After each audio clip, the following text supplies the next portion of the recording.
Баршаңызға сәлем достар, менің YouTube каналыма қош келдіңіздер. Бүгін сіздермен осындай қуырылған тұшпаралар әзірлейтін боламыз. Жареный пенмен ең алдыменен таза ыдысымызды алып, сұйық майымызды құйып, үстіне бір бокал сүтімізді және тұзымыз бен содамызды құятын боламыз. Тағы да қанша қосу керек барлығын мен астында описаниеге жазып қалдырып кеттім. Сол жерден көрсеңіздер болады. Және де ұнымызды салып, осында електен өткізіп, жұмсақ қамыр илейтін боламыз.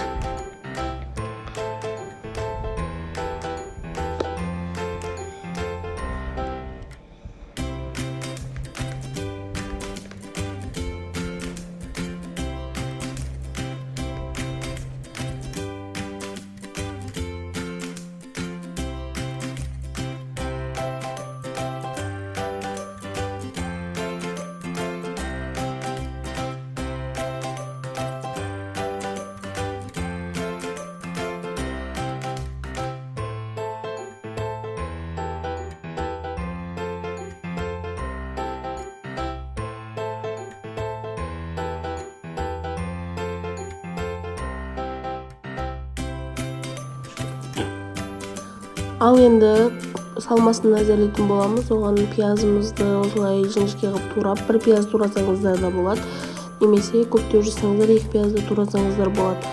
Ал енді осылай кубикті барлығын турап қуыратын боламыз. Аздаған май құйып табамызға, сонымен қуыратын боламыз. Татымына қарай тұз, паприка сепсеңіздер де болады. Қуырып аламыз. Қатты қызартудың қажеті жоқ, және де осында екі зуалаға бөлінген қамырды дайын болып, одан кейін піскен картоптарымыздың барлығын осылай езгішпен езіп шығамыз барлығын. Сосын үстіне жаңағы салмасын қуырылған пиязды салып, жақсылап араластырып, тұз, бұрыш, тағы да татымына қарай себетін боламыз. Және ұнымызды алып, қамырымызды жая бастаймыз. Қатты жұқа қылып жаюдың қажеті жоқ, орташа қалыңдықта жайылса болады. Барлығы видеода түсінікті деп ойлаймын.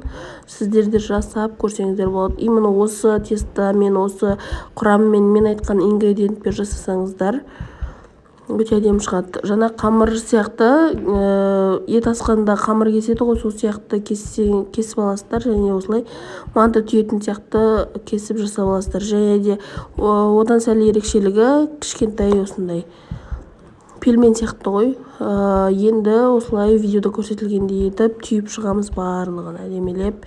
Майымызды қызып тұрған майда барлығын қызарғанша қуырып дайындап аламыз. Ұнаса маған лайк басып, тіркеліп, пікір қалдыруды ұмытпаңыздар.